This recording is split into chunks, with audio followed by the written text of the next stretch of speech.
What up? How's it going, everybody? Got your boy Ken here, Got James. and we're back in the lab. Welcome to Menameans Podcast, Episode 5. Episode 5. Yeah, that's for, those people that don't understand. Yeah. I went to Mexico last month, or 2 months ago, whatever the fuck it was. Not everybody's bilingual. Well, I like to think I am. You definitely are. Yeah, I do my thing. I'm definitely not, however. So let me go ahead and introduce you guys to what we're drinking tonight. We got Buchanan's, James Buchanan. James if you Buchanan. will. I think James wants to say something a little bit about this particular brand of whiskey. I'm going to open it up to him, let him speak on that subject a little bit. Well, when he brought it here, I had just, I've seen this brand. This is a very nice packaging. I've never seen the packaging on Buchanan's. But it's a very nice brand or bottle or packaging and all that shit. But this is the kind of shit, this is the whiskey that's been deemed like the Mexican, token whiskey, in my opinion. I'm going to go ahead and second that, as I have many times been out and people, and what do they call it, James? How do they pronounce it? Buchanan's, I think. Yeah, and it's Buchanan's. I'm just going to make that clear. Let me make this clear. This is Scotch. That means it comes from Scotland. And let's just make that very clear to everyone out there. This is from Scotland. It's about as white as you get, is what we're saying. It's pretty white. It's me white. You know what I mean? Let's establish that right off the top. So presentation wise, man. So it comes in a nice box, similar to your Crown Royal. It does not come in a cool little sleeve, which is odd. Me pulling the bottle out of the box, I was like, hey, I didn't get a little bag with this. What's up here? It is very nice packaging. It is. The bottle looks nice. I gotta say. Yeah, even the bottle looks really nice. Got the gold lettering and just looks really sophisticated. So, and let me make this clear. This is a Buchanan Special Reserve, 18-year aged. That's the bottle we got here. So, this isn't your normal, typical, everyday house party. Yeah. You know what I mean? This is a little better off.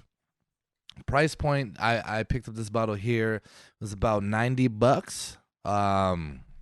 So we, as I believe we mentioned in the last episode, we were going to try to go a little more on the high end side, try to see what that life is like, get a little bit of that perspective going here. But to be honest with you guys, it might be inflated because it's from a liquor store. So keep that in mind. Let me make that clear, man. I bought this at one of the most corner liquor stores you've ever seen. So I don't know what it typically goes for, but that is what I paid for it, $89.99. So probably marked up 100%. Yeah, it's probably about $45 in the store.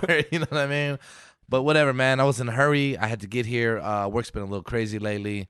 However, this is where we're at. And to be honest, this might be what everybody gets. We're not sure. I'm not sure. No. I gotta say, no. I've gone out many times. This was the only bottle of this particular 18-year Special Reserve they had in the store, and they had other than that was the typical everyday backyard boogie bottle, in which I didn't want triple B backyard boogie bottle. I was like, no. I text James, hey, am I picking up the bottle? He said yes. He said, hey, if you need some funds, I'll shoot them to you, pick up the higher end, which I was like, nah, player, I got this. You know what I mean? And so that's good to know, because usually when this shows up at the party, it's good to know that I got this. That's what he was trying to get at. Yeah, it's good to know that it came out of his pocket as well. But, opening the bottle, it's kind of weird because it's a very nice box, very nice fucking packaging bottle. But then when I went to go open the bottle, which I've never done with this particular whiskey, there's this plastic seal. There's around a seal. There's definitely a seal, which is kind of a little tacky. I've seen several other whiskeys that come with seals. I believe Hennessy comes with a seal. I know a little bit about Hennessy. That's the other side. You know what I mean? I definitely get down with that here and there. Not so much lately, but yes, I definitely have. Maybe we got to do a Hennessy episode. Maybe a little special Hennessy episode. Yeah, a little cognac episode. All right, we're going to go ahead and we've already poured our glass. Let me make that clear. We're trying to be a little more prepared on episode 5. I got to say, man, the smell is strong. It's some loud, if you will. It does have a very strong smell. It smells like dish soap. Hello? How are you? Well, hello.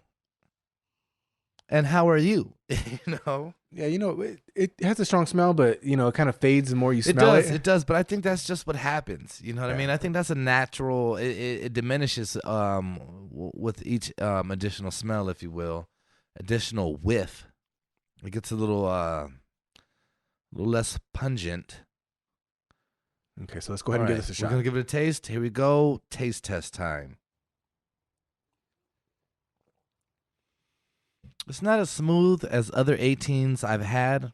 Let's make that clear right now. Definitely not the smoothest thing I've ever had. I'm a little, and my initial reaction, a little bit of disappointment. You know what I mean? $90 to be, you know, $90 I disappointment. could have got a Jack Daniels. What we're doing here, you know what I mean? I took a little sip and I don't have an opinion yet. Let's see. No, it's definitely not the smooth. It's not. You know what? I took another sip, and it's not harsh. Yeah, it's not harsh. Harsh. However, it's not smooth either. You know what I mean? It's like a right in between. I don't even know if I want to go that far. It's a little more on the harsh side of things, I think.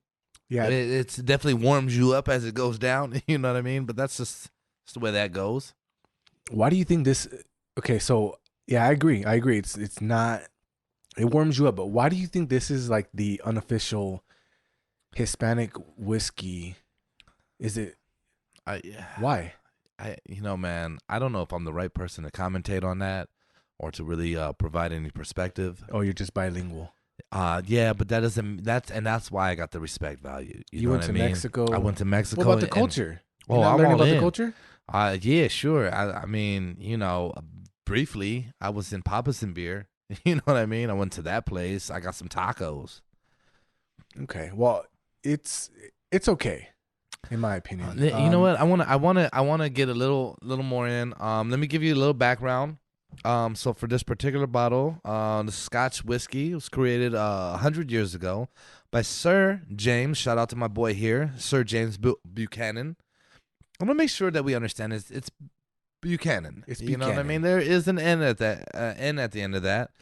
This is blessed by nature with an ability to make friends. As he's saying, he was blessed by nature with an ability to make friends. Strong statement. I can relate, though. I think it is one of my talents. He states he was determined to create a blend of whiskey he could be happy to offer to the best of them. And you know what? Here on the Minamines podcast, that fits right in with who we are and what we're bringing to the table here. It's a whiskey of uncommon quality and strong tradition. It's fairly strong. I'll give it that. It has remained true to its exacting standards of quality ever since it was created. I don't know if I'm gonna go as deep as this gentleman here on this box. Whoever wrote that went. Whoever wrote that they were a very good author. They're good at highlighting and really putting together a brief statement on what it is. They're good at sales. I'm probably not. I'm too honest. I don't like to. It's a little strong. Let's go into just rating this now. Let's just I'm gonna rate this presentation. For me, obviously, it's kind of high. Presentation is nice. It's a nice presentation, a nice bottle. Presentation wise, I'm gonna go with like an 8, maybe a 7, probably 7. Yeah, about a 7. A presentation, But a 7. 7 Okay. presentation. And then for me, And you know what? I'm gonna say a 7 because the fact that the seal was a little off. You know, if they would have got that quality seal going on there, nicely done. It didn't even break even. We got a little. Oh, I just broke it even. There you go. and not just that, it has like one of those little spout things. Oh yeah, inside the cap. the pour is half-assed. I'm gonna be clear. The pour, it took us like 25 minutes to pour an ounce in each glass. And I don't ain't nobody got time for that. As neither of us have taken bartending classes, you know. Yeah, I don't know. Is there a proper way to do it? Yeah. Somebody let me know. I don't know. Did we do it wrong? I typically like the whiskey with the cork top Yeah, or something. Simple. It's an open bottle. You just go in and you din it in. So I'm gonna give it a 7. Yeah, I'm gonna 7 give it presentation. Me too. It is nice though. It does look nice. If you guys want to see it, peep the Instagram That'll be on there. As all the bottles that we have consumed are. But yeah, let us know what you think. Give us your perspective on that as well. Let us know if this is your shit. Yeah, maybe this is what you just get down with. Again, as I mentioned last episode, I believe it was, it's not a 21-year age. Sorry, I don't even know where to sell that. Bevmo was restricted access at the moment, so I cannot get in. And liquor store is what happened. Yeah. Okay, so I'm gonna go ahead and I'm gonna rate this. I'm gonna rate this a 6. It's Let me take another little swig at that. for me. It's a little bit better than like middle of the road. It's nothing special. Yeah, this is not the kind of whiskey I like to sip on. I'm gonna give it a 5. I'm gonna give it a Cinco, as this is episode Cinco. Fits right in. I just took a swig, and it is no, for the price point, and again, maybe this is liquor store vibes, but for the price point, I am disappointed. I will be honest with you. I'm gonna do a little research. I'll let you guys know the next episode what this typically sells for at like your Bevmos and Total Wine and More and things of that nature. However, the fact that the price was what it was and the quality is what it is, it's gonna knock it down to a Cinco for me. Yeah. Okay. And guys, don't forget to hit us up on our social medias if you guys got recommendations. All the time we're talking to people. They're like, "Hey, have you tried this? Tried that? What are you guys trying next?" Let us know what you guys think, because we're kind of just going through the shelves, kind of picking some things out, and sometimes it's a hit or miss. The last time it was relatively low. This time it's the same. Just hit us up on some extra shit. Speaking of which, man, so last night I'm at work. I was at work fairly late last night, and I get a text message from a guy I work with, and he's like, "Yo, man, I just want to." Basically, he's telling me a bunch of things, yo, man, I really appreciate you. Basically, I'm gonna read what he said. But he said, "Thank you, Ken. I really appreciate all of the assistance you've provided me, me and my family. Thank you." And then my reply to that was, "Are you fucking with me?" You know what I mean? Like, what the fuck? What are you talking about? Literally, I typed him back, "Are you fucking with me?"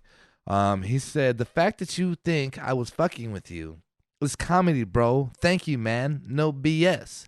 And he goes on to state, the only reason I'm bringing it up, he says, "Hey, let me know the next bottle on the podcast so I can spot it." So, my good man, that's $90 I think you owe me. Okay? Yes, sir. That's why I was willing to take this on my own. $90. I hope you hear this. And I would like my $90 in cash. That's why Ken turned down my yeah, transfer. I don't need your assistance, sir. 'Cause it's this on the is cuff. not on me. It's on, You know what I mean? yeah. It's on the fringe. It's not on the fringe. I just wanted to say it. Yeah. Okay, so you guys got our rating. It's it's a 6 for me. It's a 5 for don't Ken. buy for me. You know what I mean? Unless you find it on sale, you get a deal. Don't buy it. You know what I mean? Don't do it. Unless Buchanan's is your shit. Yeah, unless of course you are in the Hispanic community and you really want to impress your friends. This will bode well with that scenario. Yeah, we might actually be donating this bottle at the end of this episode. So hit us up on social media. Anthony, if you were here, this would be a shout out to you. You know what I mean? You could take this to the squad. Yeah. You know what I mean? No, it's all love. It's all fun and games, man. We're just joshing you. You know what I mean? Around. Pulling your leg a bit. Yeah, man, I will never buy this again. Let me make that clear to you. No, thank you. And he made fun of the Glenfiddich, but you know what? I bet you wish we had some now. Right now, I take a Glenfiddich part 3. Yeah, over this. And there's many of them. We got more to go. Don't. It will make a return. Anyway, so we're gonna move out of that segment. Whiskey time has come to a complete. We are done. Unless James has any further information to add. Nope, that's it. I didn't think so. So anyway, here we are this week. Life is still quarantine status. I'm sure you guys are all aware of that. However, you know what? I think we're starting to cope with it a little better. I'm learning how to get around. I got a mask now. You know what I mean? Things are going okay. Sanitizer is still at a low. However, I've been able to finagle a few bottles. A couple bottles here and there. Shout out to the homegirl. We'll leave people nameless, but you know who you are. Good looking out on that. Anyway, I almost spoke the name. You know what I mean? It You was do close. that. Yeah, I do. I say things that I shouldn't say sometimes, but it's all fun for you guys. It's all good. Yeah, So, I'm coming to the realization that this might just be a couple of years. This is how we live. well, my opinion, man, is it's a minimum of a year. You know what I mean? If you really want to get it right, a minimum. Hey, 2020, it's a wash. Don't even count it. You know the biggest downside to me is, and James, I imagine you could relate. Lakers were on top, man. Lakers were riding. We were on the way there, and now what are we gonna do? I feel like you just stopped to suspend the season, bring it back next year, same point, and let's roll. See, you can't though. No, you can. You You can't. can. I want the Lakers to win another championship, and they were on the way. They were on their way. Or just have just jump right in the playoffs. And the standings are the standings. It is what it is. That's also hard too because it's like beginning of the season basketball, which is sloppy, and it's like they're not. figuring Well, it out. hey, it's a 7-game series, brother. You got 4 games. You got to get down. There's your time for him to get it together. But there's nothing like a playoff run. know? Yeah. Everybody's. It's fair to everyone because everyone's been in the same conditions. Some people got corona though. You know what I mean? Like they got the rona. You know what I mean? And okay, but you good now. They're You know what I recovered. mean? They're recovered. Yeah. By the time it's back up and running, I mean imagine that football, basketball, baseball, everything all in one day. It sounds like a good situation for me. Yeah, I'm not a baseball fan. I am. I can miss those games. I'm disappointed with the MLB though. Who isn't? You know what I Yeah. mean? It's a disappointing sport. Is what I'm getting at. You know what I mean? Come on, all right. Well, you would expect the Angels fan to say that. What but you would expect? They cheated. We lost 3 World Series straight. They cheated. They You know what I cheated. mean? Every year. It's not the only team you lost to. Yeah. Well, it's questionable the relationships that they had. I'm gonna say this, man. Again, I don't know much about the game, so I don't know if I'm the best to talk about it. But yeah, let's go Halos. You know what I mean? Let's get it done. Mike Trout, MVP. You know, but I'm not even mad. I do miss professional sports, but at the same time, I'm also thinking like, damn, like, look how quick that whole like everything dissolves. You know, so many people put so much like investment into professional sports, and I get it. There's gamblers, there's sports fanatics, there's people who invest like their every day into it. There's people who are so good at fantasy because they just live it, and that's okay. That's their form of entertainment, but. You know, these athletes are sitting home rich, taken care of, safe. Hey, did you see the NBA said, "Hey, we're gonna ask players to take pay cuts"? And I thought, oh no, sir. When you want to cut me from a team, you do so. When you want to trade me, you do so. This is a business. However, you have entered into a contract, my good man. And then once that contract is there, I don't imagine there's a clause that says, hey, if a pandemic breaks out, we don't have to pay you. Otherwise, there wouldn't be a request not to pay you. It would be like we're not paying you. Well, I think LeBron, Kevin Durant, Kyrie Irving, there's a couple of players that actually had set up in their contract. They're getting paid the rest of the season no matter what. Yeah, as they should. As they should. You know what I mean? Like, dude, players have to understand the realization that this is a business. And guess what? This is a business. And you entered a contract that states you will pay them. Period. Pay those people. Yeah. I would say, man, I am fortunate, number one, to have a job that I'm continually being paid. You know what I mean? As I go to work, I'm going to make this clear. I've worked about 26 days straight, 25, 26 now. I can't keep track. I just keep going. Straight days. And now they have finally decided to give us like the hazard pay. And I'm like, it's about time. And it's retroactive. Nice way to go, job. Hey, and let's not pretend like we had a choice. I mean, everybody got a choice. James, me and you discussed something one day. We both said, you know what? Every day is a choice. I could get in my car and drive away right now if I chose to do so. And what's the thing that's stopping us? Getting Finances, paid. exactly. Yeah. So there's some people at work who can't afford to not go. Agreed. But I mean, that's everyone's situation. You know what I mean? Outside of you being a trust fund baby or something of that nature. Or if your house is at risk or something, you know? Well, right. I mean, and currently, I think that was my point. I saw a video by Plies that was like, hey, These CEOs ain't at work. They're not out there doing it, but they are still raking in the benefits of the company because the company is still going on. And here how is it going on? By the people that are supporting that, going to work every day, doing what they need to do.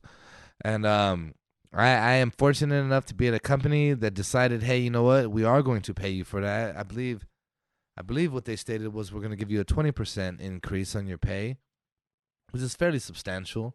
My thing is always this. I feel like when I work double time, you're finally paying me what I am worth. And now when my double time plus this 20 hits, because I'm there every day, now you are paying me what you probably should be paying me. And just so we're clear, Ken is a company man. He is I a don't care for company that man. reference in any fashion, but you know what? To be fair, I get where he's coming from. I do put everything on the line for the job. I'm there all day. I regularly I have conversations with people outside of work, and I'm like on the phone or whatever, and they're kind of like, "Hey, why are you replying to emails right now?" And I'm like, "You know what? I don't know. I feel like I need to. You know what I mean? It's 10 p.m. and here I am replying to emails. I'm not getting paid. It's for the greater good. And my job is a company that I think it has an impact on society in that regard. And so, yeah, I don't mind doing so. It's my little piece. So I think one day I could tell my kids, you know what? Hey, your daddy was out there doing it. You know what I mean? He was trying to make a difference. And I do give you a lot of credit because, it does make a difference. Yeah, I don't know. We'll see. You know You know, what I mean? I like to think it does, but we'll see. Does it? We'll see. well, it affects you. So, Yeah, no, I feel good about it. At the end of the day, and it just kind of leads me into what I wanted to talk about anyway on this particular episode. Was kind of I wanted to pose the question of what do you want to get in life? What do you want out of life? What are your goals in life? What do you when you think of life for yourself?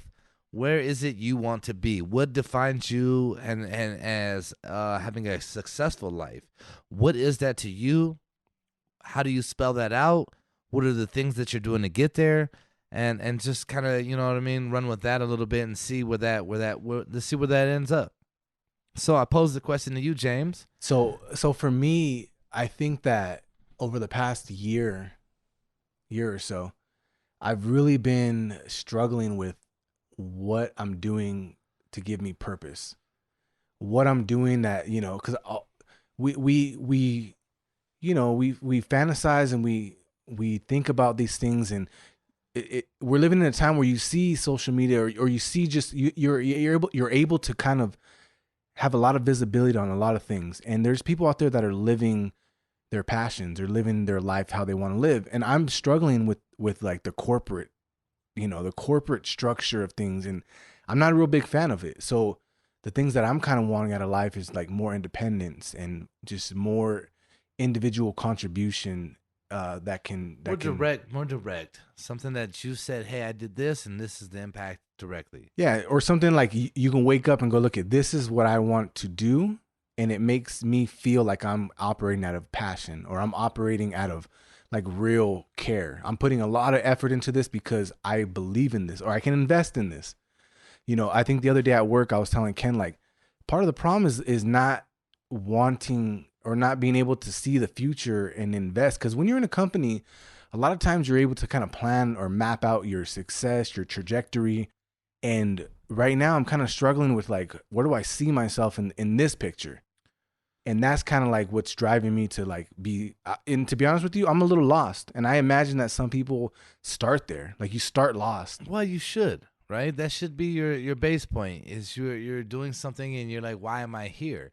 You question it, I think, and then in questioning it is how you find where you want to be. You have to start there.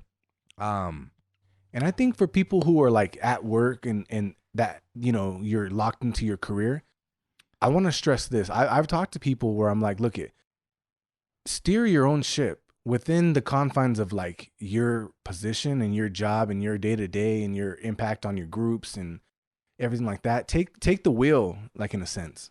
well, I want to allow you the opportunity to make sure you've concluded what you wanted to say. Is that Well, I just feel like sometimes like you're talking to people at work and like they're not invested. They don't give a shit. They see a different way of doing things, but they keep their mouth shut. Okay. So those people that do that, understood, right? They'll definitely exist. However, what else do they want to do, right? Like that's always my question. Like if I'm fine with it, I'm fine with somebody thinking, hey, this isn't what I want to do, but have a plan, have some structure of what do you want to do then, and if you don't know, then invest in what you're doing. And so from my personal perspective, to so what James just said, I absolutely agree. I want to make an impact on society. I want to, you know what, back that up a little bit. It's not my number one focus necessarily to make an impact on society. I want to make an impact around the people and the group that I work with. I think the people that I directly work with and I directly come in contact, those are the people that I want to influence. And I think my perspective is I take every opportunity to do so. And as I just mentioned to you guys, I got a message from somebody I work with telling me how much he appreciates what I do. And this is one of the people I ride harder than anyone else. And I'm gonna be honest with you guys, he was fairly lit. You know what I mean? However, though, man, I think a lot of times in being a little lit, these are the times you speak the most truth. And maybe I'm wrong in that. Maybe he didn't mean that at all. However, I'm gonna go on a branch and just say I think he did. At least he thought that perspective of it. And so with that said, I think I think each day, no matter what, you might consider your job meaningless or whatever you're doing to be meaningless, but it does impact somebody else. And so if you're doing that job, do it to the best of your ability. And my current position right now is as I kind of am in charge of several people. You know what I mean? I have a group of people that I've been tasked with leading. And so to me, I don't take that lightly. I take that in the sense of, man, I want to be everything that the people that led me weren't. You know what I mean? Like, and not to say they were bad. I'm not criticizing anyone one way or the other. However, what I'm saying is I want to be all the things that I thought, hey, I wish they would do this. You know what I mean? And I want to take the opportunity and kind of be that. And really interact with these people and really provide them some guidance. And if you want to get somewhere, and a lot of times my personality is to be a little bit of a dick, if you will, but for the right reasons, you know what I mean? And I am, but for the right reasons. I'm searching to get a point across.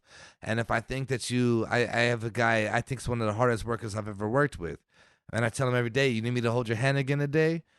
Not because I don't think because I think he's not capable, but because I think he is capable, and he's using me as a crutch at this point. And oh, I don't know, what do I do? What do I do?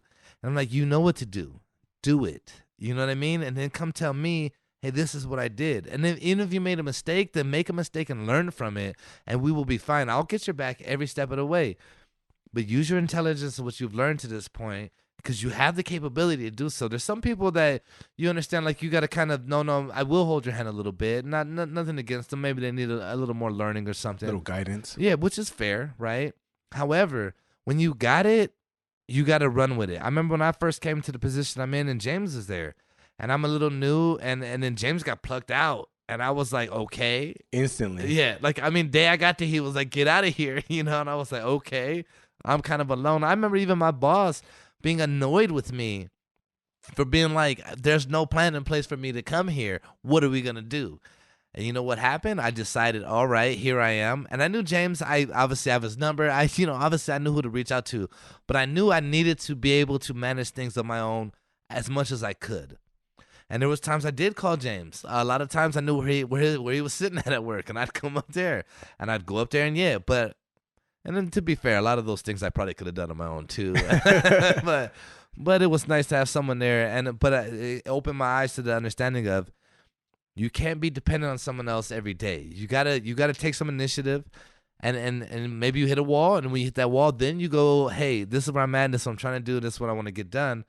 But you gotta be willing to do so. And the whole point I'm trying to make is this: is if you have a plan and you want to do something else, do it.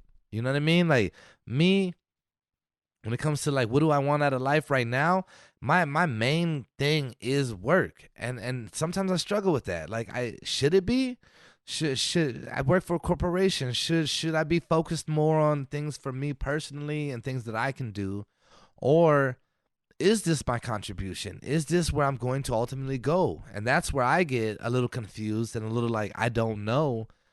And I don't know. to be fair, to this day, I don't know, but I put every effort into what I can do now because I imagine it's a building block to get somewhere else one way or the other. Either it's there or it's not.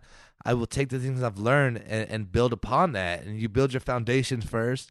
And you build a house, you build a foundation. If your foundation is shit, hey, your house is shit.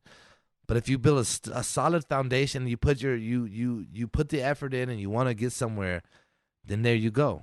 And I think a lot of times what people do, and I've done this, me and Ken started at the fucking bottom. You know what I mean? So I think a lot of times what we do is we look at where we're at and we separate ourselves from where we want to be, either by means of going, well, I'm not going to make it there. It's too hard the way that things are structured. And all that has to like fall apart. All that has to fall away. You got to realize that if you're here, you can get there. And the funny thing is, once you make it there to where your idea was or where it started, you look back and you go, damn, there really wasn't that many rules to get here. I had created all these things in my head that said, oh, that can't happen. Oh, and then it did happen. You focused on the negatives. Right. And you talk to people now, you're like, hey, I think that you have a lot of potential to do those things that you're talking about, but you're not allowing yourself to get there because you're making the excuse or you're separating yourself, and all that has to fall apart. And it has to. And a lot of times I think me and Ken moved our way through, and we look back and we're like, man, there really was never a barrier there. No, you know what? I'm going to disagree with you. I think there were barriers. I think we fought through a lot of barriers to get where we got. And I think right now there's not a whole lot of barriers, and there's not a lot of hurdles I got to leap to get there right now. I mean, there are, but they're all things that I can do something about. That's what I'm going to say now. The hurdles in front of me now are my own things that I'm not doing to get there. And that's what I started to realize. But I think initially for us, I think there was many things that were in front of us that were against us, and we fought through those. We leaped those hurdles. Let's be honest real quick, though. Those hurdles were people. People, yes. So yes. You hear this cliche shit all the time. You work for a let's just say a manager that's just really like motivational, right? Mm-hmm. And you're like, hey, no, my boss, I can't get through to this boss because he doesn't know what he's doing, or he's in my way. And yeah, those hurdles you're gonna come across every day.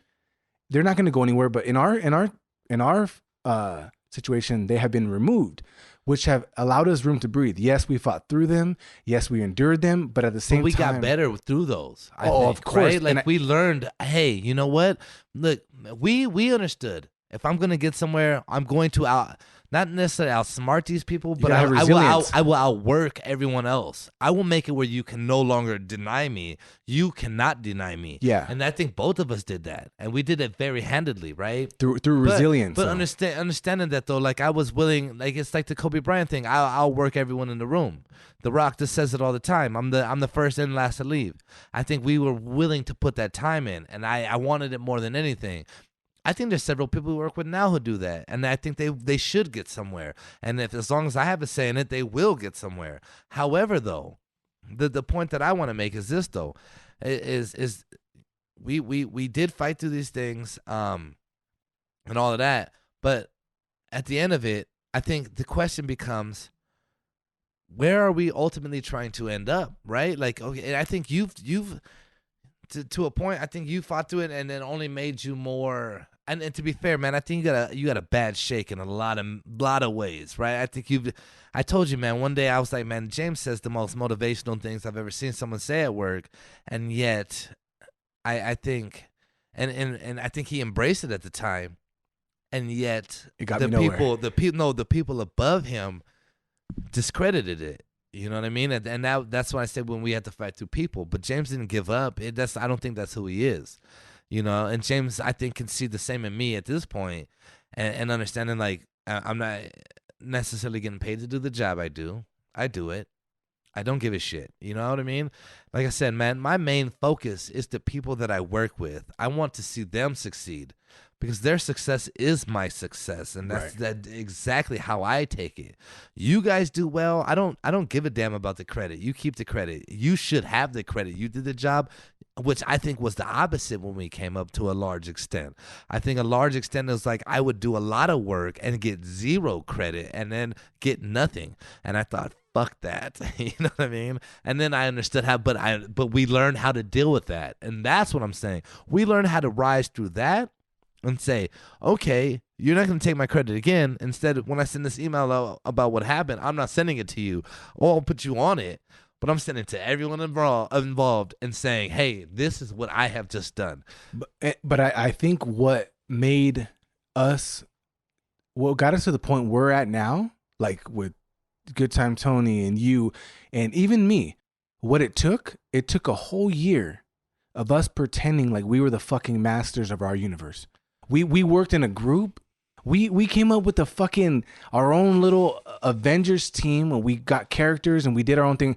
And it sounds funny, but we spent a complete year. And every day we'd come into work and we'd say it out loud. And and Ken would be like, hey, this is not going to last forever. Yeah. And we were like, I know, but until it does, we're going to ride it till the wheels fall off. Yeah. And we created our own little universe to where people were like, hey, you guys are doing something different here. Because we believed in what we were doing. Because we were doing the right thing. It's easy to believe in it. Yes. It's easy to believe in it when you know the bigger picture and why you're doing it. Right. The why behind the what.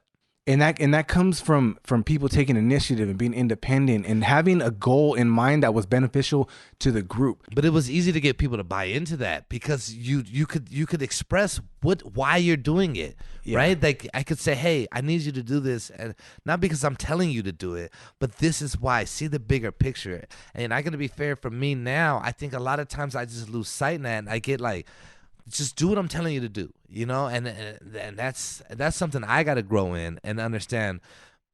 No, because that's how you don't get what you want to accomplish, right? That's the fastest way to not get something done. You want something to be done, you need to get. It's the same as if you run for president, man. You got to get the world to buy into it. You got to get the country to buy into what you're doing, right? And why? It's to explain to them why you're doing what you're doing, and then people see it and think, okay, great. It's when you don't understand the why, you're just saying a bunch of what's and no substance to it, is you get nowhere. You know what I mean? But that's why, that's what drives. So that's currently what drives me is I want fuck getting anywhere. You know what I mean? Like fuck it for where I go. I don't give a shit. Like me, I'm fine. I'm fine where I am. I'll accept that every day. I want to see the people that I work with that have grown and that put all this effort in and everything else. I want to see them get somewhere. And I'm fortunate enough to have like a James here. When I started, it was already there. It was like, you know what? Yeah, come with me. I'll show you what to do. And put me up on some stuff. You know what I mean? Schooled me on some game and like got me in a good position. And if you've listened to the first episode, Anthony was real resilient to doing so. And I understand why. It was a fuck you world. You know what I mean? But even then, I think once you show yourself as being, hey, I'm dedicated and I want to do something, it's hard to argue with that. And I think that's what happened with me and James. But that's our personal work world. You know what I mean? But on a bigger aspect, on life and what you want to do, I guess that's my question. Is like, when I was asking James, and to answer that question, what do I want out of life? I guess for a large part, I don't even know. I don't know what I want, A lot of days I think like, man, I want to have a family, and I sincerely think I do. I sincerely think like I'd like to at least have someone to come home to, you know what I mean? Like coming home alone is just it's kind of fucking cold, And I know a lot of dudes in my life, they're like, oh, the bachelor life is the life. And man, to me, that's just is like not the way to be. It's just so empty and not fulfilling to me. I get it. I guess I could see why people do, but I not for me, Do you think that's why you pour everything into work? Because that's where it all happens? I don't think I have anything else to pour it into, man. My family life isn't the greatest. I would say this, man. My family is not a very, my direct family is not a very tight-knit group, If you don't know, my mother passed away when I was much younger. Really? Yeah, shout out, how's your mom doing? So in that regard, which is fine, you know what I mean? A lot of people was like, I'm sorry, not, life happens. And I only fuck with Ken because my dad passed away. Yeah, that's why it's totally like, so man, it's a respect level there. We both understand where we're coming from. It's all love. And we talk a lot of shit. We make a lot of jokes, but I mean, that's why we understand where we're coming from. I think we bonded over that for a while in a large aspect. But with that said, again, so it's not. But I'm very tight with my sister, man. I'd go to hell and back for her. You know what I mean? And with that said, that's probably my tightest family connection. So aside from that, and I'm not worried about losing that in any regard. You know what I mean? So aside from that, um, when it comes to my day to day, work is where I feel like I can contribute the most. And I guess that is the most effort I've given, and which has been a big thing for me is doing this podcast. It's because it gives me another thing. I've always said like I wish I had a hobby. And I've had things here and there. I was doing photography, shattered my arm in half, and that kind of threw that off. You know what I mean? But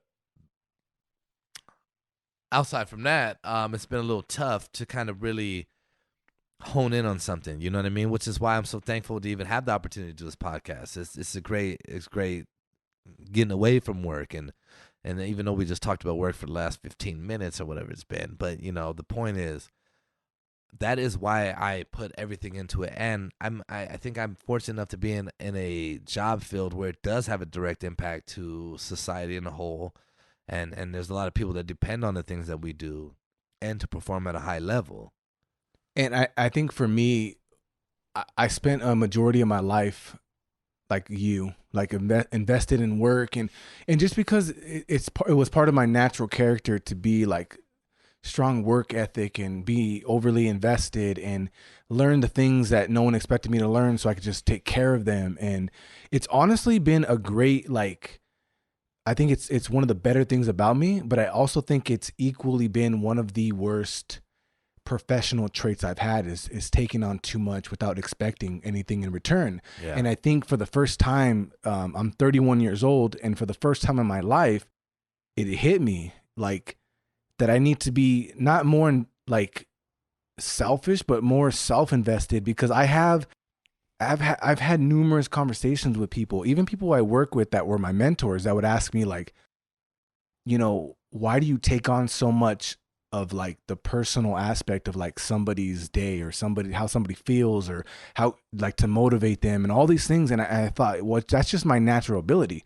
That's what I naturally want to do. I want to connect. I don't care about the small stuff. I want to know how and why you feel that way, and how do we get you out of it to get you to what you want to do. Get you in a better zone. And I think this past year I've had to step back and go, okay, look at what do I want out of life? Because if I can pour that into myself, I think it makes me, a better dad. I think it makes me a better partner. I think it makes me more invested in like my mental stability, because I would take things on that I didn't need to, and I would be disappointed in people when they'd quit. I'd be like, you know what hurts? The fact that I care more about you than you care about you. I know. And I do that. And I think for the first time in 31 years, I finally was like, you know what? I can't invest myself here. And I'll tell you right now, I have this past year invested in just so many hobbies on a personal level that like people tell me like, hey, slow the fuck down, because, and I'm like, I can't. Like, I'm finally looking at my life and the things that I put in the back burner, and now I'm putting them, in the front. And it feels good. But it took 31 years for me to understand that I have to put the time into me. And yeah, look, I can go to any job and I can be a top performer, and I can be in any position. And yeah, even now, I don't get paid for what I do. So what I did is I took a step back, and that's okay. And it goes against everything that I've ever learned and ever felt. And I don't enjoy it. And it's actually one of the reasons that it motivates me. Propels you to do something else. Yes, because it's not who I am. Yeah. I have to put it somewhere else, because that's my natural state. Where does that effort go then? Exactly. Right? It has to go somewhere, because it's not like you didn't have the effort. Yeah. That wasn't the case. I burned myself out. Like I said, James was one of the people I saw and was like, okay, yeah, no, this is how you do it. And I'd like to say this too, man, while this is going. I see James and the energy he's putting into himself and everything, and I tell him fucking on a damn near a regular basis, I admire what you do and how you invest the energy. And even more so, he was telling me a story about how his daughter, and she wants to do YouTube and do these things, and then hearing that and just hearing how he reacted to that and everything else. These are the things that I'm saying, like that this is my motivation. You know what I mean? Like, I don't necessarily have anyone else to pour that effort into like that. And so for me, like the question becomes, what do I want to pour that effort into?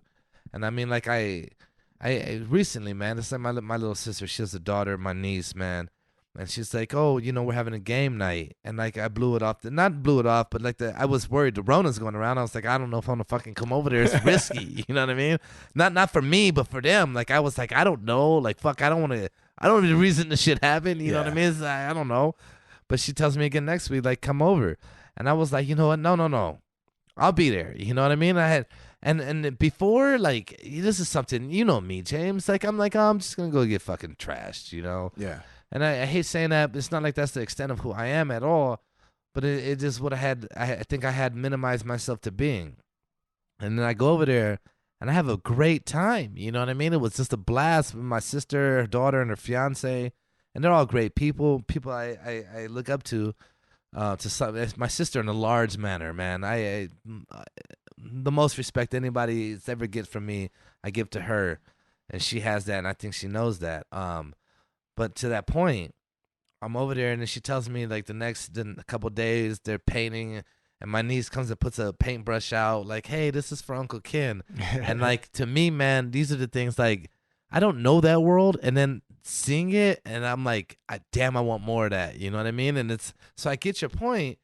It's like you step back a little bit, and then you realize like, oh no, there's more. Wait, there's more. You know what I mean? And then you jump into it, and you're like, wow, there's so much more to life. You know what I mean? And that's why I like dealing with people who are different than me, and they're like, hey, are you into art? You want to go to the Simon whatever fucking museum it was, you know what I mean? And I'm like, hell yeah, I want to go because that's a beautiful thing to me. I want to be challenged and I want to see different things and I want to see, what the rest of the world is doing or there's so many things in life. How do you know where you want to go until you try things? You don't, you know what I mean? And instead, man, I'm dedicated as fuck to work. Like I put everything into my job. You know what I mean? I'm there. Like I said, I'm not making this up. This is not a story. I think I'm on 24, 25 days straight right now. And to be fair, there's nothing else going on in the world. Yeah, I'm Yeah. down to come in every day. I Yeah. don't care. It's my outing. You know what I mean? But the point is, though, I'm saying this. I would have done this on a regular situation. Um, I am looking like I want to find the reason that I'm like, no, I got bigger things to do. You know what I mean? This is not number one to me. I want that, and I'm seeking that. All right. And I just want to encourage everybody to like make sure that you put the time back into yourself because like he said, you get so much deeper into life that you didn't really even know that was a possibility. So like last episode, Ken recommended I watch The Great Gatsby, read the book. He gave me multiple options to fucking consume this shit. And what I did is I went and got the audiobook, right? Shout out Audible. Shout out Audible, narrated by Jake Gyllenhaal, The Great Gatsby. Okay. So we're gonna talk about that. What I want everybody to understand is like I just took the time to consume this content because he recommended it. And obviously it's just really good to just expand your mind and listen to this shit. Ken's not a big fiction fan, but he's a movie guy. So he understands the storytelling aspect. But what I will tell you is this, as you're listening to it, it's a 4-hour audiobook. It's not that long, right? There's longer audiobooks. But I will tell you this, there was a lot of chaos in that story. And in terms of like describing a party and like just like chaotic characters back and forth and really painting a picture.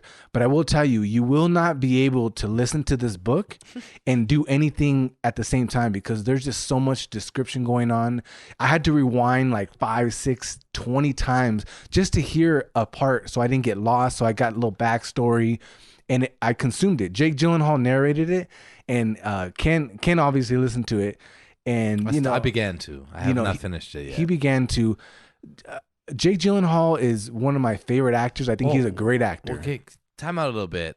So just on the point that you just made, about not being able to listen to it and do other things, I made the attempt to listen to it at work today, unsuccessfully.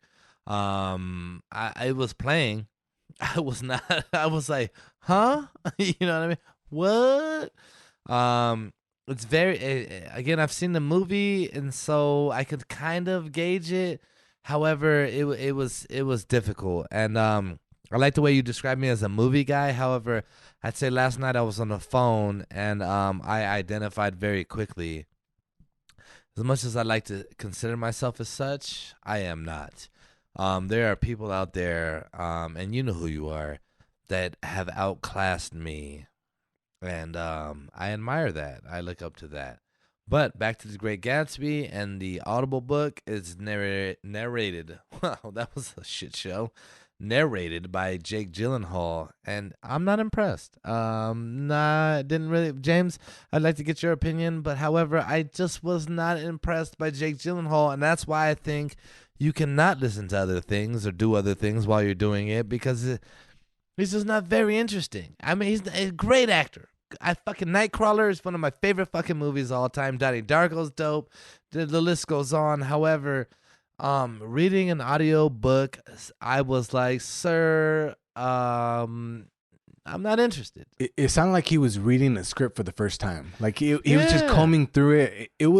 He's not the best narrator. So if you're listening to it, like I said, you got to pay attention. You got to really listen to the story. It got me to the point of thinking this. I literally thought this. Why don't they have people play different roles while they're reading audiobooks? Like, Well, why do they? I haven't heard one, but I thought this is the first nonfiction book I've listened to. So as James alluded to earlier, I typically listen to, I like a lot of like, personal gain, self-help kind of vibes, you know what I mean? Things to get you somewhere where you want to go.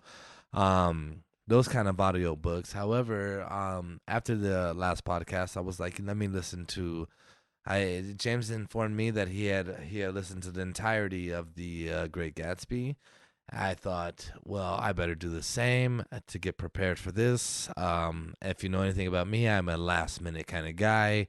I crammed it in today, got about 2 hours in, did not complete the book. Because Jake Gyllenhaal bored me. You know what I mean? I kept pausing. And I like you, Jake. Jake, you the man. You know what I mean? But just not at audio books. yeah, and I've never seen the movie, so like I was unaware that Gatsby it wasn't the story told in his perspective, because I've only seen trailers, and I would assume that like Leonardo DiCaprio's character, which is Gatsby, was like his point of view, but it's actually not. No, it's not. It's from Tobey Maguire's character, which is I think Nick Carraway. Lame. Lame. So shout out Tom Buchanan, because we're drinking Buchanan's tonight. Yeah, so shout out to him. But I just had to really pay. I like the story. I like everything like that. I thought it was a little short. The story kind of like ended kind of abruptly for my taste. I listened to like all kinds of shit, like self-help stuff, biographies, spiritual stuff. Things I don't care for. My favorite genres is fiction. So spirituality is what he really likes. Don't listen to him. That's what he wants to do. Yeah. So so I'm gonna watch the movie, because now I'm just kind of curious on how they actually portray that on film. I want to tell you this, man. Listening to what I did listen to, I think the movie, and Leo. Okay, can we all just agree? A round of applause for Leo. That man, he turned his boring narration into one of the most fascinating movies I've seen. Yeah, actually, I watched the trailer today after finishing the book, because I wanted to just see like the vibe of the movie, because it came out in I think 2013. Sure. So it's been a while. It wasn't 93. It wasn't 93. So it's been a while since I've actually seen like the trailer, and actually the trailer was very extravagant, and there was a lot going on, which over was the top, which is nice. There's some depictions of that going on. Yes, because in the book, it's actually that's what it is trying to like. I imagine target. in the book it's hard to portray what you actually visually see in the movie. Well, they did a good job, but you know why? Because I didn't get to that part. The author, he's very descriptive. Who with is things. the author? Fitzgerald. Yes, it is. Right? I forget his name. Yeah, but Fitzgerald. I know it's Fitzgerald. Yeah, you're right. But he did a good job of being descriptive, especially with the parties, because I know they had like extravagant parties in the movie. It looks like the place to be. Right, and he did a good job of like portraying that with like through the writing. So I was very impressed with like how he laid out the story and wrote the description and all that kind of stuff. So I liked the book. Jake Gyllenhaal wasn't the best narrator, but if you can just get through that, it's actually a decent book. I would just say this, for me, he's reading a lot of different characters' dialogue, right? And so for me, man, like if there's anything I love in a movie, it is the dialogue. Like I think this, man. One of my favorite directors is Quentin Tarantino, and I think the last few movies he's done are extremely dialogue based and heavy, and a lot of people don't like that. So However, I think the dialogue is one of the, if you took Inglorious Bastards, the dialogue is like the scene when they're sitting there in on the farm where he go to the dude's house. I forget the names and everything right now, but in the very beginning of the movie, that is one of the most intense scenes I've ever seen. And then you have the dialogue, but then you have the cinematic features as well, and all the aspects of like the pipe. You know what I mean? Dude pull out his little baby pipe. Homeboy pull out his big. You know what I mean? I'm the man pipe. That's the way I'm gonna put it. These kind of things too. So I think the dialogue, and then as well as the cinematography with it, are just extremely impressive in my eyes. And then just things like that. I watched actually a YouTube video about how Quentin Tarantino actually shoots his films, which is very synonymous with a few other directors, and the means of how they, as opposed to sitting behind and watching it on like a screen, these guys are right next to the camera, like, hey, I want it closer here, and they really zoom in, you know what I mean? Like they are right there with the camera, and that was really mind-boggling to me. Not mind-boggling. I guess I can understand it. I guess it was a mind fuck. You know what I mean? It was a little something to understand. Get up close and personal with it. You know what I mean? Really make it your own and embrace that. And that's the perspective I think they took on it. And it's just a lesson to learn in life, I think. Yeah, and I think the vibe from the book and then the movie, I think like you're saying, they did a really good job with the movie, because when I watched the movie, it was just a great rendition of the book. And it's funny because you think about how they Hold on. What are we talking about here? The Great Gatsby. Oh, I thought you haven't seen the movie. Well, no, the trailer. Oh, okay, the trailer. Okay. But I wanted to talk about break it down. Understand? Yeah, but I want to talk about Fitzgerald. So if like I'm always fascinated with how they actually translate a book to a movie, because Fitzgerald actually wrote The Curious Case of Benjamin Button, which is a fucking long movie with Brad Pitt. A very long movie. But I was looking up because I'm like, oh shit, he wrote that book. Let me go find the book. The book is only like an hour long of a read. And they somehow translated that to the big screen in probably over 2 hours. It's a very long movie, but just it's very impressive how they actually do that. Okay, that's the author of the book, right? That's what you're talking about, Fitzgerald? Okay, I looked at the director of the movie. Director of the movie is Baz Luhrmann. I don't know how to say it, but you get what I'm getting at. That guy, he directed it. My bad. I looked at the wrong thing. You know what I mean? It's all good. But yeah, man. I would say this, like I said last time, and I'm gonna say it again. The depiction of Gatsby was very good, and I'd like to say, James, I'm glad to be here with you, old sport. That's a Gatsby reference, if you guys didn't know. Yeah, I've been making Gatsby jokes or references all day, and he was like, "What are you making Great Gatsby references for?" I was like, I've listened to the fucking book. Okay, so I want to make this clear. So I don't typically listen to episodes we've recorded, and so I'm talking to James, and he's making these references, and I was like, I know where this is from. However, why are you doing this? And he's looking at me like, the fuck you mean, man? Like, we talked about this. And I'm like, I don't know what you're talking about, dude. What is this? And then it hits me like, oh no, yeah, that's what we talked about. And also, Anthony, you guys know him. He's near and dear to our hearts. Again, on quarantine, so we understand. However, he starts saying, we got a group chat, you know what I mean? And he was like, oh, Tobey Maguire was good in Seabiscuit. And I was like, why is he saying this right now? This is weird. Seabiscuit. I don't give a fuck about Seabiscuit. You know what I mean? And then it hit me like, oh yeah, we talked about it on the podcast, and he has heard that podcast, and now I absolutely have nothing but disdain for Tobey Maguire because he's drove a rift into my group because I do not like him. And I was wondering why Ken was bringing up Tobey Maguire when he was describing the movie, because I was like, no, this is a Leo movie. This isn't Tobey. And then listening to the book, it's Tobey's character that's narrating the whole thing. He's narrating the whole fucking thing. And so here's the problem with the Audible book. Jake Gyllenhaal has the same attitude and voice and everything, demeanor and everything the entire time. You don't know who he... No, when he sounds like the girls, he's like... Oh, we went over here, and I'm like, "Hey, what is this?" You know. He changes it for the girls, yeah, and then slightly changes it, and then for the Jewish guy.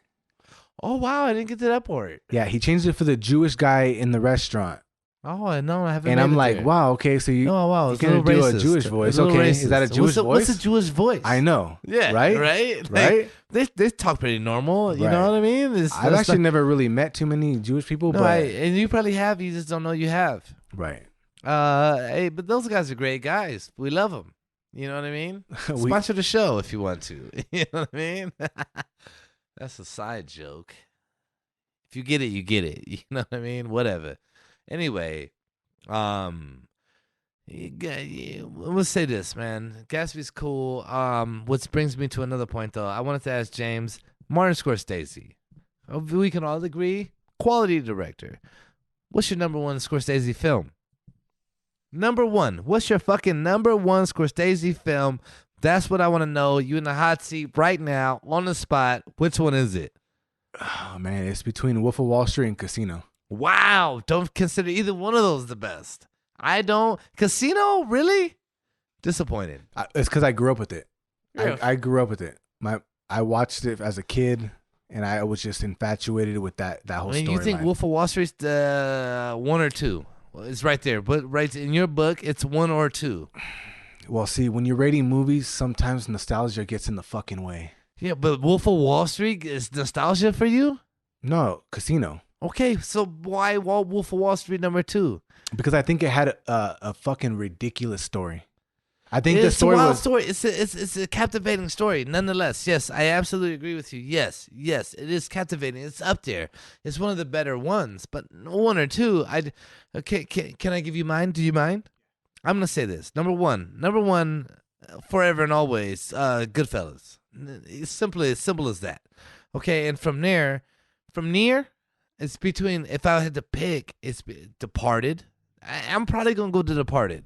The Departed is probably number two. Okay, number three is gonna be either Casino or Wolf of Wall Street, and it's probably Casino and then Wolf of Wall Street.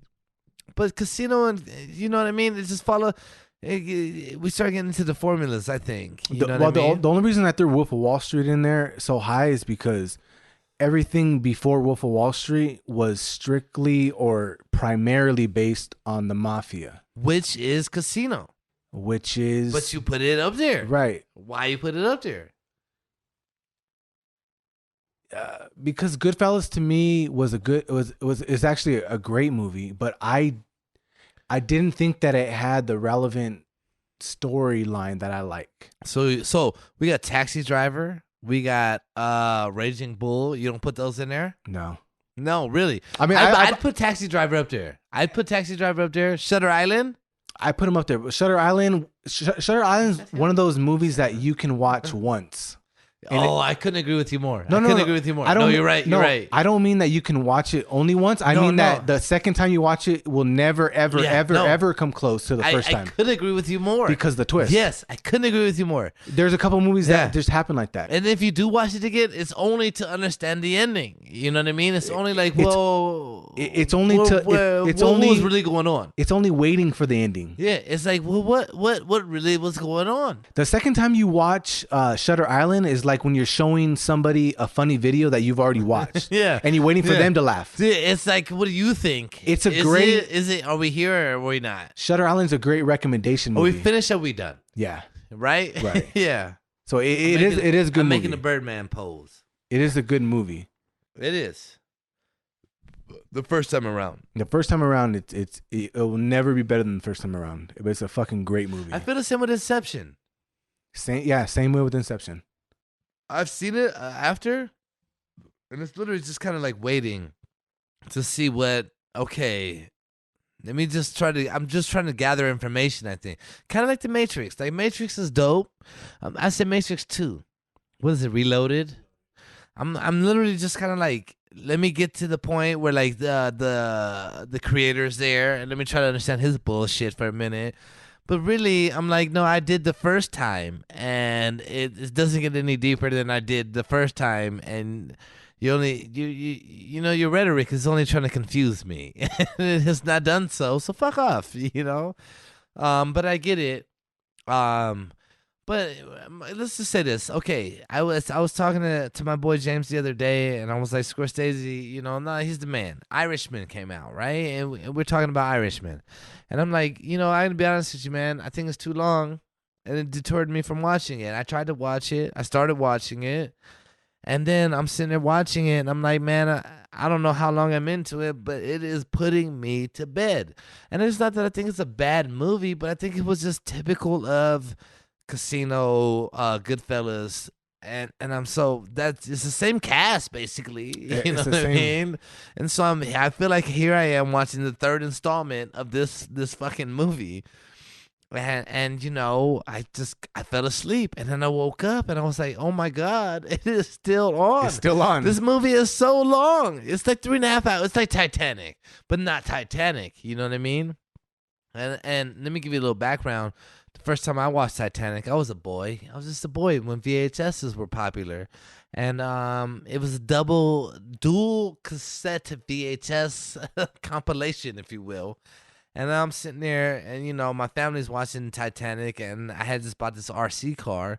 And I remember, I'll never forget it. I was like, oh, you know what? Like, we've watched one tape. I'm done. You know what I mean? Like, I'm going to go play with my RC core. My little core, you know what I mean? I go back in my room, and it basically, it was fucked up. The car had broken down, and I was like, I'm gonna repair it. You know, I'm a kid, and I'm like, oh, I got this. I'm gonna fix it. I know what I'm doing, and I do fix it. I fix it, and I'm blown away. But then I had to put the body back together, and I put the body back together, and I smash a wire as I'm doing so, and it never worked again. But I knew I had fixed it. And I go back into the living room, and I'm like, hey, guys. And they're like, shut the fuck up, Ken. Jack's dying. She just threw the Hope Diamond into the ocean. And I was like, I don't give a fuck, guys. I fixed a RC core on my own. Nobody cared. Jack was on the stupid fucking door, dying, you know? And can we all agree? She didn't have to push the man off. She didn't have to push the man off. There was room. All right? There was room for two. Okay. That door was huge. It was a queen size door, right? And she shoved him into the ocean. It was rude. You could have fit on the twin. You know what I mean? And she pushed him into the ocean. How rude. And you know what? Honestly, I'm offended. I'm offended that he didn't just be like, hey, scoot over a little bit. You know what I mean? He could have. And you know what? Everyone would be like, oh, the chick pushed him off. No, you know what, dude? He could have voiced his opinion. His voice mattered. He could have said something. He chose to sit there and die. He wanted it. I think he had enough. He had a tough life. He had a tough life, guys. He had enough. He was in the bottom of the boat. You know what I mean? He was sick of it. There was rats and everything else. And he drew her like you know, draw me like your French girls. Your French girls, you know, and he did. And then they got an old car, made the little hand mark and everything. We know the movie. He had enough of the world. He gave up and wanted to go, and he did. And you know what? I support him in it. That's what he wanted. He didn't know she had that big ass diamond or fucking in her pocket. You know what I mean? Oh, even if he did know, he might have climbed on so that. He probably did know. That's what I mean. It didn't matter. He had enough. It was over for him. I'm done. He tapped out. He probably tapped out when he was chained up to that fucking thing on the cuff. Like he probably already when he gave thought up. He was gonna die. Yeah. He accepted death at that point. Yes. And then they wanted him to continue, and he was like, "No." I never thought about that way. No. He probably accepted death there. He had already made amends with everything and was good to go. He just wanted to save her. And then be done. Yeah, that was his way in. That was his way in. Let's call it what it is. He understood, hey, I've been a shitty guy. I've been drawing naked women. You know He what I mean? even let her like risk his hand chopping it off with the axe. Can we and agree shit. that this was basically pornography, what he was doing? Okay, he was basically making Pornographer? pornography. He was a pornographer. Okay, Leo played a pornographer. Okay, Jack. He's so versatile. Hey, He's so versatile. he does anything. Whatever you need him to do, he does. He basically signed up for the role to play a pornographer. Okay, and he was in the movies and then drawing them as well. You know what I mean? The little handprint, that was him basically saying, "Hey guys, welcome to me on the big screen. I'm a pornographer." Okay, and he did that, and we saw how that we see how that ends for you. Don't be a pornographer is the message of the story. Just watch pornography. Watch it, look at the drawings, and that's it. Don't be involved, because then you gotta freeze to death, blowing your whistle. Blowing the whistle. Huh. Woo woo woo. Blow the whistle. So we like to end every episode with a little bit of truth, right? I think we've had a lot of truth through the episode, but yes, we do. So what do you got for them? You know what, man? Here's my thing, man. It's just be you. Fuck everybody and fuck everything else. You know, I think here's a little insight to me that we deliberated on if we were gonna get into. I'm a person who carries many insecurities, and I didn't care to get into those in this particular episode. Maybe down the line we might do that. I don't know. We'll see where we end up. However, I am me, and I am honest in what I say every step of the way. And the thing that appalls me the most, I think, is people who can't embrace who they are and pretend to be something else. To me, it's disgusting. Be you, and understand if you're not, you'll always be disappointed. You know what I mean? Because you've never been you, and that's where I'm gonna stand, man. I am me. I am me every day of the week, no matter what. And at one point, I had somebody tell me I was a chameleon in the sense that I can mesh with a lot of different people. And at the time, it really offended me. I mean, I don't say offended. It affected me. And I was really like, oh, man, I don't know what to do with that. However, I've come to understand that's one of my strengths. You know what I mean? And understand, like, that is one of the best things and one of the best attributes I have is that I can take my same message that I could deliver to this group and deliver to another group in a different fashion, but the message remains the same. And if you can't do that, and you can't understand who you are, man, I think you just really need to look into you and understand who you want to be and what do you stand for. You know, just the saying that goes, stand for something, or no, what is it? I'd rather die on my feet than live on my knees. You know what I mean? And I think that's something I want to embrace, man. You know, fuck it. And if I gotta, you know, if I'm wrong in that nature, then I'll deal with that and whatever I've said. And there's many things I think I say that don't apply to what everyone else thinks, but I am going to be me. So with that said, that's my truth. I'm going to kick it to James. You tell me this here yours. All right. So my truth right now, we're dealing with the pandemic. Okay.